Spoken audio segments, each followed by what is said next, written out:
Never really thought I'd be taking a video of this, but I had someone reach out and ask about my table. So I figured we'd do a little miniature setup tour. It's nothing fancy, but we'll start with the table here. This is an old fab table that I actually built myself. It's 4 feet long by 2 feet wide, and for the longest time it never had the ridges around it or the trough. I added those later. It's a 5/8 thick top with 2x4 steel tubing, HSS legs on it, and then because originally it was a fab table, it was never meant to be a transmission table. I gave it the tilt by just propping it up on the back 2 legs.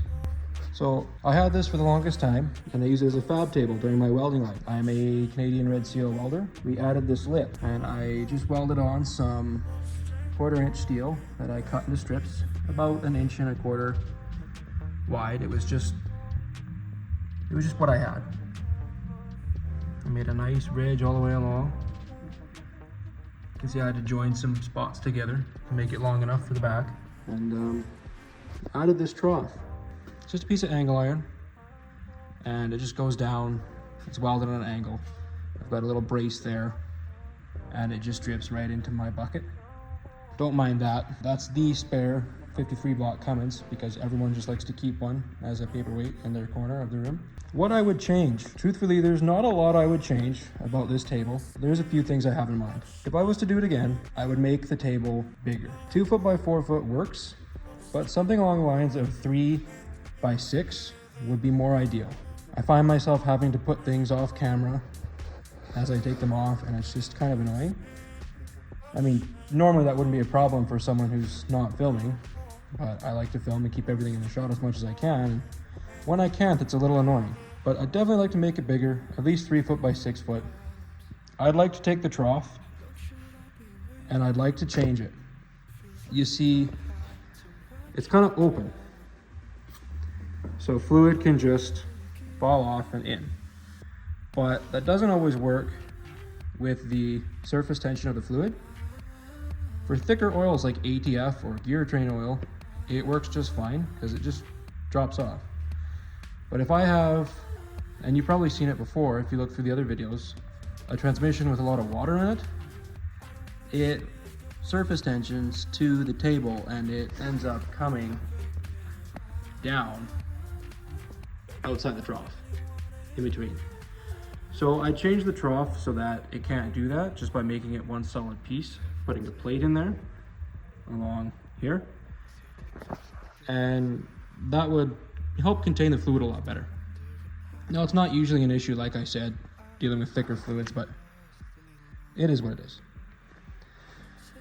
And I'd also like to change it, flip it around. I realize I don't need this huge lip, especially if I had a bigger table, because the fluid would disperse along the table a lot better. But I would flip it around so that the trough is actually on the back and the fluid angles down like this. I find that when it's all coming towards you, it's a little cumbersome, or I lean over and I get some on my shirt or my hoodie, and it's not as clean as I'd like it to be. And the bucket right there is kind of an odd spot for it. I see a lot of other guys, a lot of other transmission shops that do this more professionally than I do, will actually have less of an angle. Oh, I shouldn't say less of an angle, but instead of having one long trough, they have 2 half troughs, I guess, and the drain is in the middle, so it's kind of cut right here-ish, and one's coming from the other side as well. You know, you got one coming from here as well, and they meet in the middle. I'd like to do that because it slows down the flow of the fluid, and it doesn't have to travel as far if it's at the very end.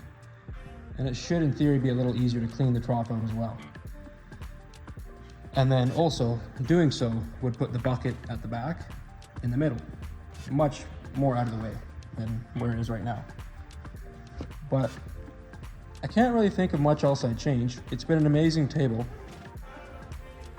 It's gotten us this far, and I'm sure it will get us a lot farther. And maybe one day I'll revisit it and make a build series out of it. We can document the whole process when we build a bigger table, but future plans, future plans. Now the next part of my setup is my light, and I'm not gonna lie, it's nothing fancy. I'm already kind of giggling thinking about it because it's literally a light bar off of, gosh, I don't even know. We got it out of some truck, and it's just a 4-foot light bar, and it's literally just zip tied to this beam that I fabbed up. And it is adjustable, but we never needed to adjust it. And then that just sits, it's welded to a plate, which is under my toolbox. And you can kind of see the plate there, just underneath my toolbox. And the light is ran off of wires coming down to an M12 battery because it's the only way I've been able to power the automotive 12-volt light. But aside from being silly, it actually works really well. The light is a little bright.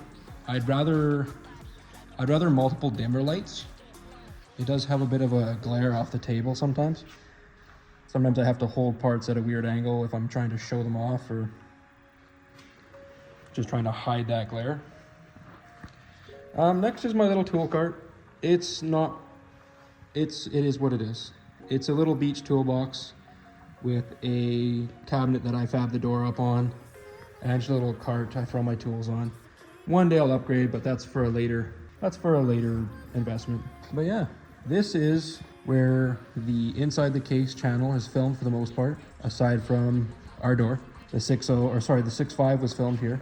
But yeah, this is the corner. Anyway, so I hope that answers some questions. Kind of gives you some insight if you're trying to build your own table. Maybe we can pop that guy's comment up on the screen and give them credit for the video idea. Yeah, I hope that helps out. Thank you very much for watching.